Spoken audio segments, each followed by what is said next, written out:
tazim. Süt berip östürgen ana aldıda burcumuz qanchalik o'ylayli har kim.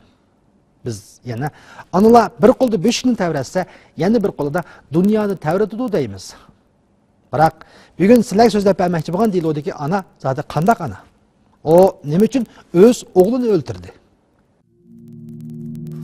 2013-yili 3-ayning 13-kuni atdigan soat 8:30 atrofida Bugün nahiye Çedir Yeza Çigilik kent 4. grupida o'ltirishliq Aqida Ömer o'ylisda u yoqdan bu yoqqa to'xtamay mang'atdi. Uning bu harakati odatdagi kunlarga o'xshamaydi. Bu chaqcha qo'shnilarining uyiga necha kirib bo'ladigan Aqida bugun o'ylisdan chiqib boqmadi. Uning zodi nima bo'lgandi? Soat 10:20 bo'lganda u qo'shnisi Aysa Osmonning uyiga kirdi. Degende shu Aqidxonniki mening turishim urbansiz bo'lib bizim uyga kiribdi. Bizning uyimiz bak yaqin, biz qo'shni bo'lganlik uchun. Shuning bilan nima ish bo'lganligini so'rasam deb bag'lanmay chiqib ketdi. Orliqdan 10-15 minut o'tmayla Aqida Ömer Aysa Osmonning uyiga yana kirdi. Qaytib yana kirgandan keyin mana paysirga telefon uratdi, telefoningizni berib turing dedi. Men telefonimni to'xtab qolibdi, shuning bilan yo'lga chiqib, men yerda bir bolaning telefonini akirib berib, soqchiga ma'lum qilgandim. Shuning bilan soqchilik kelib, anikin bu ishni aytaq o'g'ilning o'lib ketganligini aniqlab chiqadi. Aqida Ömer zodi nima deloni ma'lum qilmoqchi bo'lg'aydi. Amaliyotda Aqida Ömer o'g'li Mavlonni o'ldirib atgan bo'lib, shunga delo ma'lum qilgan edi. Delo ma'lumotini topshirib olgan soqchilar naq maydonga keldi. Aqida soqchilarga o'g'lini nima uchun o'ldirganligini, qandoq o'ldirganligini birma-bir topshirdi. O'sha deyapti. Ha. Qo'qqanlikni urdi meni. Ha. Uyimga o't qo'yib, kuz tarqan qilib o'tdim, men seni deydim. Yo'lamash, yo'q ko'chada mang'ida qilib o'tdim, sen menga xotin aytmading deydim. Mama yo'q, tinigimni chaynab aytdim otdi. Ay, bu chiqib bo'ldi. Atiganda qizim ko'rib qolmasin deb osh o'ylarimni, hamma o'ylarimni tozaladim, usladi. Shu qimmaychi dedim, yana qo'psi urdi. Men qo'shnimni qo'ndirib boqaman. Yana o'yning kanidagi qo'shnimni qo'ndirib boqaman. Oldidagini qo'ndirib bo'lib, hech mening chidog'chiligim qolmadi bu uyda. Dek-dek yoshig'im yo'q. Mana mushundaq bosh og'riqi takror yuz beravagashga bu qitim Aqida o'zini tutolmadi va o'g'ilni o'ldirib etish niyatiga keldi. Slavat panchaqdilar, ashu. Yine qopsam, yine qilsa, ta'limni ko'rayda, kushni paltini o'g'lidan qalasiga chopdim. Qalasini nariga chopdim. Mishak chopdim. Chiqayapman. Men qo'rqmadim, o'zimni qo'g'daychi dedim. Kimni urdingiz ataganda? Kim u? Sizdan nimangiz bo'ldi? Bolam bo'ldi. Ismi nima? Mavlon. Necha yoshga kirdi bu? 18 ga 2 oylik qoldi. Ya hech qanday qilmadim, yerga tashladim, so'radim. Qanday bo'ldi? O'g'anchaqda o'g'andimi? Ya o'g'anmadi. Shubhat jimni yotdimi? Ha, o'g'anmadi. Kalisi yerildimi? Ya men uni ko'rmadim. O'qimanda o'zimmi? Ha, beshini maya qilib ketib ekanmi? Ustiga qilib ketib ekan beshini? U yoqqa meni qishimda yotgan. Qo'shnim qo'ndi, bashlan chiqib ketdi qo'shnim. Beshini shu atraf qilib ketib ekan. Ha. Anikin narini tatdingiz uni? Ya, pachigadan tutib yer tashladim, kuchim yetmaydi. Yerga. Ko'chdan qo'ldan. Mishaga. Mitoq yotqizdim. Besh qaysida? Beshimchada. 3 palti bilanmi jini chiqmaganligini pamlagan Aqida o'g'lini pastga so'rab elib tushib, yostiq bilan tunjuqtirmoqchi bo'ldi. O yostiqni yuziga atib qo'ydingizmi? Nima qilib? Yaptim, o'lmadi deb. O'lmadi deb yapdingizmi? Uni qolganda yeb qo'ydingiz. O'lmadi deb yaptim. Qanday qildingiz? O'lmisi menga bir kun oramchilik yo'q. Nima maqsad yapdingiz yostiqni? O'lgay deb yaptim. Aqida o'g'lini palti bilan urib, ham yostiq bilan tunjuqtirib, jon uzgicha xeyli vaqt ketdi. So'rabma pastga oldim dedingizmi? Ben pachigadan oldim. Pachigadan pastga oldim. Shu vaqtida nafs bormi yo'qmi? Voy payti. Men qachon o'lgichilik saqlab, enikin delo ma'lum qilimi dedim. Jini nafs chiqdi. Nafs chiqdi. O'shadimi? Qancha zundan keyin nafs to'xtadi? Uzoq. 2-3 soatlarda. 2-3 soat nafas bormi? Bor. Biroq gap qildimi? Yo'q. Midirdimi? Gap qildimi? Yo'q. Midirmidimi? O'sha to'pida yotgan paytda? Yo'q, midirmidi. Nima bilan urdingiz uni? Palto bilan urdim. Kimning paltosi bu? O'zimning paltosi. Ayni vaqtda qo'shnilar bu tasodifilikdan nima qilarini bilmay Aqida Ömerning uyiga kirganda, Aqida Ömer oldin tayyorlab qo'ygan arg'amchiga eslib, o'lib o'lishga tayyorlik qilayotgan bo'lib, qo'shnilar har xil usullar bilan uni bu niyatidan yondirgan ekan.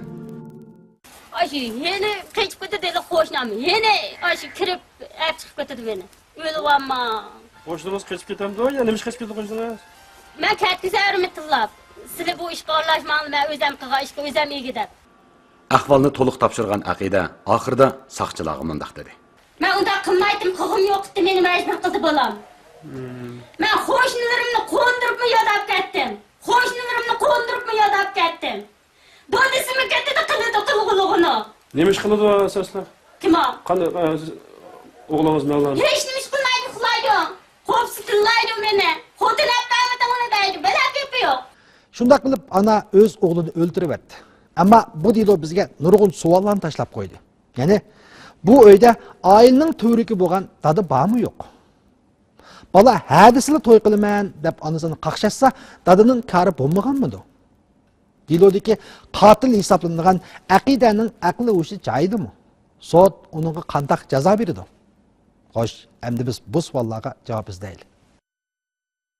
Aqidaning yo'ldoshi, ya'ni qazo qilguvchi Mavlonning dadisi Tursun Avud Bugur nohilik oshliq idorasining ishchisi bo'lib, idora bilan uyning orliqi yiroq bo'lg'achqa, odatda favqulodda ish bo'lmasa, faqat shanba yakshanba yoki boshqa dam olish kunlarida uyga qaytadi.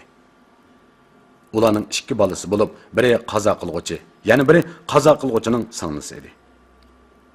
Undaqda qazo qilguvchining hadisi to'yimni qilinglar deb onasini qaqshatgan ishidan dadining xabari bormi yo'q? Balam şu xotinalma dedi. Endi yosh to'shmaydi. Uni 18 ga to'shay deb qo'ygan shu vaqtda. 20 yoshga hukumatning o'lchimi dendi. Endi minjini jugim bordiq, bosaq 20 yosh to'shmiz biz qat qilib olmaymiz dedi. Shundan biz u bolaga desak, u bola bizning gapimizni tingishmaydi zodi. Biz og'inim olmagan deb turib oldi, tarbiya qilsak olmagandan keyin. U bola kelib uyga kelib opuslar jadallashib, opusni pul ver deydi. Pul versangiz pulni elib chiqib ketadi, o'shalarga oladigan qiz boladan billa. 3-4 kun shu pulni qashlab tugitib, yeni keladi, yeni pul deydi. Pul vermas, opusni urib ashundaq. Bo'g'ash shu. Necha qilim takror bo'ldi. Vaqadan keyin Jamoat xavfsizlik idorasi mazkur delodagi jinoyat gumondorining to'liq harakat iqtidoriga ega yoki emasligi haqida adiliylik baholash ilib berishni o'ylashib, Şinjan Bostan qonun doktori ruhiy kasallarni adliyalik baholash o'rniga baholab berishni havola qilgandan keyin mazkur o'rin jinoyat gumondorini cheklik jinoiy javobgarlik iqtidoriga ega deb baholab bekitgan. Mana shu faktlarga asosan Bugur nohilik xalq taftish mahkamasining tasdiqi bilan jinoyat gumondori Aqida Ömer 2013-yili 3-oyning 28-kuni qonun bo'yicha qo'lga olindi. 2013-yili 11-oyning 14-kuni Bugur nohilik xalq taftish mahkamasining tasdiqi bilan tekshirib bartaraf qilinguncha kepilga berilgan. 2013-yili 11-oyning 27-kuni taftish mahkamasi javobgar Aqida Ömerning qilmishidan qasddan qotillik jinoyati shakllandi deb Bugur nohilik xalq sud mahkamasiga ayblagan.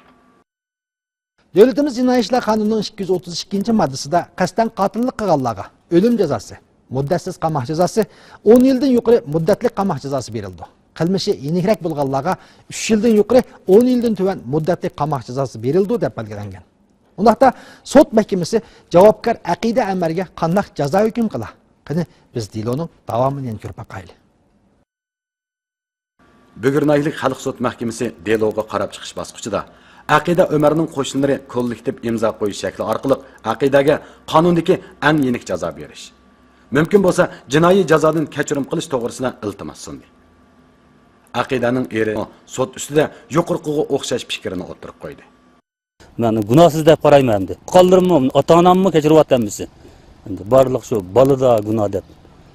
Mazkur deloni sud qarab chiqish bosqichida javobgarningki yo'ldoshi, ya'ni javobgarning qonun vasiysi, ya'ni ziyankesh uchirg'ichi Mavlon Tursunning dadisi Tursun Avudmi sud kelib butun sud faoliyatiga qatnashdi.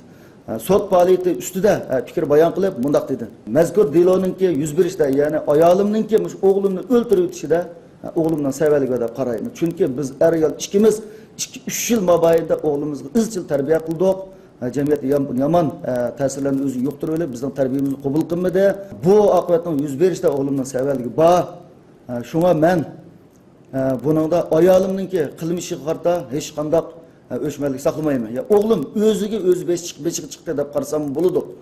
Chunki ayolim mushxo'rlik chidamay bu jinoyatni sodir qilib qo'ygan deb sud ustida fikr bayon qilish bilan birga bo'lsa qonun yo'l qo'ysa, qonun uyg'un kelsa ayoliga yengil jazo berishni bo'lsa jinoiy jazodan kechirim qilishni talab qilgan.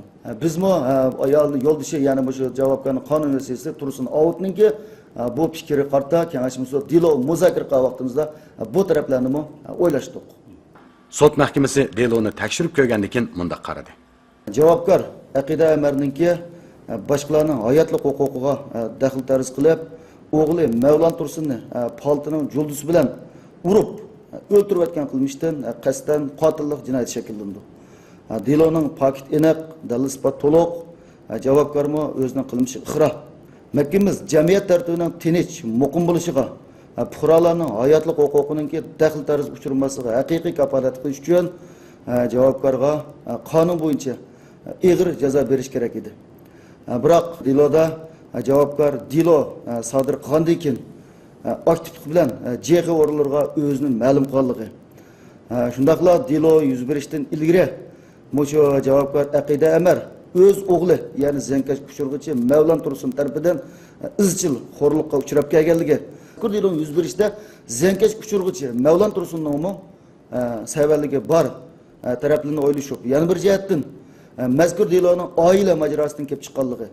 Shundaqla javobgar Aqida Amarning cheklik jinoiy javobgarlik harakat iqtidori ekanligi qatorliq deloning konkret taraflarini nazar tutib, javobgarga berilgan jazoni yenilishlik bo'ldi deb qarab, davlatimiz Jinoiy ishlar qonunining 232-moddasi, 67-moddasi, shundaqla 18-moddasining 3-tarmoqiga asosan javobgar Aqida Amarninki qasddan qotillik jinoyati uchun muddatlik 6 yil 6 oylik qamoq jazosi hukm qildik.